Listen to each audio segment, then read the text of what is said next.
Hello guys, welcome to judiciary point. This is Manjari Singh. Time table related video मैंने अभी तक इसलिए नहीं बनाया था क्योंकि हर एक इंडिविजुअल का अपना खुद का मेथड और रूटीन होता है।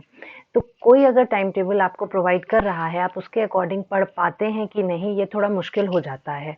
लेकिन जिन लोगों को लगता है कि उनको टाइम टेबल की ज़रूरत है, बिना उसके वो प्रिपरेशन नहीं कर पा रहे हैं, और अगर उनको लगता है वो फॉलो कर पाएंगे, तो उनके लिए आज मैं बिहार एपीओ के लिए टाइम टेबल लेकर आई हूँ। जैसा कि आप लोग जान रहे हैं कि बीपीएससी ने कैलेंडर अभी इशू किया था, जिसमें उन्होंने बिहार एपीओ के लिए फेब 2021 का टाइम दिया है, और हम सबको पहले से जो डेट मालूम है वो है 7 फेब। तो हम अभी फिलहाल के लिए इसी डेट को लेके चलेंगे। तो उस डेट को ध्यान में रखते हुए अप्रोक्सीमेटली हमारे पास 1 महीना रह जाता है। तो यानी कि अप्रोक्सीमेटली हमारे पास 30 डेज हैं। तो 30 डेज को ध्यान में रखते हुए मैं यहाँ पर आप लोगों के लिए एक टाइम टेबल लेकर आई हूँ, जिसमें आप इनिशियल 15 डेज में क्या करेंगे, आप सीआरपीसी लेंगे, क्योंकि सीआरपीसी एक थोड़ा हैवी सब्जेक्ट पड़ जाता है। ठीक है, इसको थोड़ा आपको डिटेल में पढ़ना पड़ेगा। इसमें सेक्शंस भी हैं, इसमें कॉन्सेप्ट भी है, केस लॉज भी आएंगे, तो ये थोड़ा टाइम टेकिंग होता है सब्जेक्ट। तो आप इसको 4 से 5 घंटा दे सकते हैं। आप ये अपने हिसाब से कर लीजिए। मिनिमम आपको 4 आवर्स तो देने पड़ेंगे, क्योंकि बहुत ही डिटेल्ड सब्जेक्ट है, और मैक्सिमम आप 5 आवर्स दे सकते हैं, तो दे दीजिए। सेकंड, यहाँ पर आपका आईपीसी आप इसके साथ पढ़ सकते हैं, क्योंकि आईपीसी थोड़ा लाइटर हो जाएगा, और क्योंकि ऑलरेडी अगर आप सीआरपीसी पढ़ रहे हैं तो ये क्रिमिनल बैकग्राउंड का हो गया। तो आप इसके साथ अगर आईपीसी रिलेट करके पढ़ेंगे तो आपके लिए इजी भी होगा। दूसरा क्या होता है कि जब हम लोग सीआरपीसी पढ़ते हैं तो इसमें कई प्रोविजंस ऐसे आते हैं जिसके लिए हमको आईपीसी के प्रोविजंस को रेफर करना पड़ता है। तो आपकी तैयारी दोनों की साथ साथ हो जाएगी। लेकिन आईपीसी भी आपको कम से कम 3 से 4 घंटे देने पड़ेंगे, क्योंकि आप लोगों को मालूम है कि आईपीसी में भी बहुत 511 सेक्शंस हैं। तो आपको उसके लिए भी एलिमेंट्स पता हो, सेक्शन में क्या क्या दे रखा है। फिर इलस्ट्रेशंस भी इम्पॉर्टेंट हैं। आपको एमसीक्यूज पर बहुत ज़्यादा इस पे फोकस करना है, तो इसलिए आप इसको इन दोनों को साथ में पढ़ सकते हैं।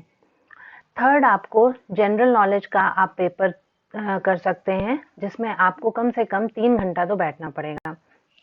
अब देखिए, आप लोगों को मालूम है कि हमारे 4 पेपर हैं एपीओ में। ठीक है, सीआरपीसी है, आईपीसी है, और एविडेंस है, और उसके अलावा कॉन्स्टिट्यूशन है। फिर अलग से कौन सा, ये लॉ में हो गए।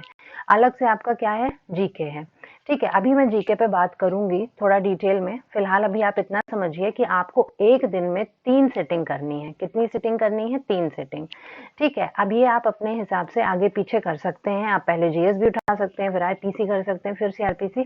लेकिन कम से कम आपको ये समझ लीजिए कि 10 से 11 घंटे आपको देने ही पड़ेंगे, तब जाके 1 महीने में आपकी प्रॉपर तैयारी हो पाएगी। जिन्होंने अभी तक स्टार्ट नहीं करी है और जो ऑलरेडी पढ़ रहे हैं, तो उनके लिए एक रिवीजन भी हो जाएगा। नेक्स्ट, आपका ये, अब आपका सीआरपीसी तैयार हो गया, आईपीसी हो गया। ठीक है, अब यहाँ पर नेक्स्ट 15 डेज में हम क्या करेंगे। पहले आप 4-5 घंटे, जैसे हमारा सीआरपीसी थोड़ा लेंथी सब्जेक्ट है, इन द सेम वे यहाँ पर आपका इंडियन कॉन्स्टिट्यूशन पढ़ जाता है, क्योंकि यहाँ पर आपको 395 आर्टिकल्स पढ़ने हैं, उसमें केस लॉज हैं, कॉन्सेप्ट भी है। एक पूरी आपको अच्छे से स्टार्टिंग से एंड तक हर एक सेक्शन में पूरी क्रोनोलॉजी पढ़नी पड़ जाती है। तो ये टाइम टेकिंग अपने आप में होता है।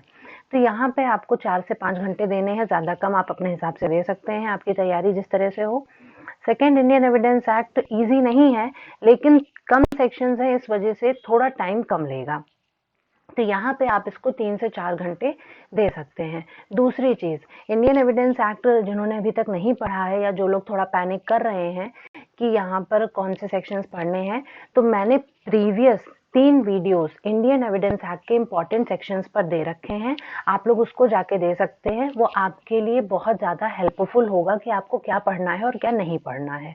दूसरा, इंडियन कॉन्स्टिट्यूशन पर भी मैंने कुछ टॉपिक्स को लेके वीडियोस बनाए थे। तो आप जिनको समझना है या फिर नहीं समझ में आ रहा है कि कैसे क्या करना है, तो उसके लिए स्ट्रैटेजी वगैरह के लिए भी आप वहाँ पर जाके देख सकते हैं।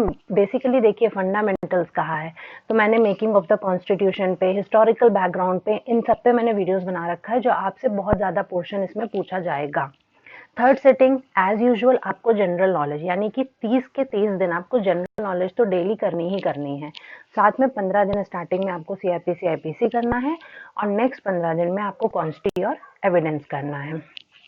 जैसा कि मैंने कहा कि जनरल नॉलेज में अब आपको कैसे तैयार करना है, क्योंकि कुछ लोगों को यहाँ पे प्रॉब्लम है कि सिलेबस में क्या आएगा क्या नहीं आएगा जनरल नॉलेज के, और इस बार का पेपर जीएस का जैसे कि जे का टफ भी आया था, तो उस चीज को लेके भी बहुत लोग कंफ्यूज हैं और कुछ लोगों ने बिहार जे नहीं दिया था जो एपीओ दे रहे हैं, तो उनके लिए शायद ये नया है। तो देखिए जनरल नॉलेज जैसा कि मैंने पूरा पेपर एनालाइज करा है, ठीक है, तो आप मोटे मोटे तौर पे देखेंगे तो इसमें 4 सब्जेक्ट आ रहे हैं, ठीक है। पहला आपका हिस्ट्री आएगा, दूसरा आप देखेंगे एक पोर्शन आपका जनरल साइंस का पूछा जा रहा है, थर्ड आपसे ज्योग्राफी पूछा जा रहा है, फोर्थ आपसे करंट अफेयर पूछा जा रहा है। अब मैंने जे में भी जैसा एनालाइज किया, प्लस मैंने यहाँ पर एपीओ में देखूं तो है क्या आपका कि सबसे ज्यादा आपका वेटेज हिस्ट्री का है। अब 35 नंबर की आ रही है, जिसमें आपसे एशियंट, मेडिवल, मॉडर्न तीनों पूछा जा रहा है, ठीक। जनरल साइंस इससे 30 मार्क्स पूछा जा रहा है। आप समझ सकते हैं कि 10 फिजिक्स से होंगे, 10 केमिस्ट्री और 10 बायो से। ज्योग्राफी 15 मार्क्स का आ रहा है, जनरली इंडियन ज्योग्राफी ही देखने को मिल रही है, तो आप उसको अच्छे से कर सकते हैं, और अगर आप कर चुके हैं, आपके पास टाइम है, तो थोड़ा बहुत आप वर्ल्ड ज्योग्राफी जरूर देख लें। करंट अफेयर्स 20 मार्क्स, आपको पता है कि इसका कोई भी क्राइटेरिया नहीं है। Current affairs is so wide कि इसमें कुछ भी पूछा जा सकता है। अगर लेटेस्ट जो बिहार जे का पेपर अभी हुआ है तो उसकी बात करें तो उसमें उन्होंने इंटरनेशनल बहुत ज्यादा पूछा, तो आपको ये ध्यान देना पड़ेगा कि person in news, places in news, ये बहुत इंपॉर्टेंट है बिहार के रेफरेंस में, तो आप इस पे जरूर ध्यान दें। लेकिन ये भी ध्यान रखना है कि आप इन चारों सेक्शन को ही देखें, इसके अलावा आप और कोई सेक्शन पे ध्यान ना दें, क्योंकि अगर आप ये चारों सेक्शन कर लेंगे ना तो आप बहुत अच्छे मार्क्स स्कोर कर पाएंगे। प्लस ये भी याद रखिएगा कि 1/4 नेगेटिव मार्किंग है, ये मत भूलिएगा। इसको ध्यान में रख के जितना पढ़िए उसको सॉलिड पढ़िए, जिससे कि वहां पर आप सही और गलत में डिफ्रेंशिएट कर पाए। और अगर आप कंफ्यूजन में सब कुछ पढ़ डालेंगे तो वहां पर आप खुद को कंफर्म नहीं कर पाएंगे, और ऐसे में आप नेगेटिव मार्क्स के चलते लॉस में भी जा सकते हैं। तो आई होप आज का वीडियो आप लोगों के लिए हेल्पफुल होगा, और जिनको भी लगता है कि उनके लिए ये टाइम टेबल सही है या फिर वो अपने फ्रेंड से शेयर करना चाहते हैं तो प्लीज शेयर करें। आप इसके अकॉर्डिंग अगर पढ़ेंगे तो 1 महीने में आपका पूरा सिलेबस कवर हो जाएगा, और आपकी एक स्ट्रेटेजी के साथ, अच्छी तैयारी के साथ आप पेपर देने जा सकेंगे। 7 फेब मान के चलिए, आगे पीछे होता है तो आप अच्छी बात है, आपका एक रिवीजन हो जाएगा। अगर आप चैनल पर नए हैं तो प्लीज मेरा चैनल सब्सक्राइब जरूर कर दें, शेयर करें, लाइक करें। All the best for your exam. Thank you so much.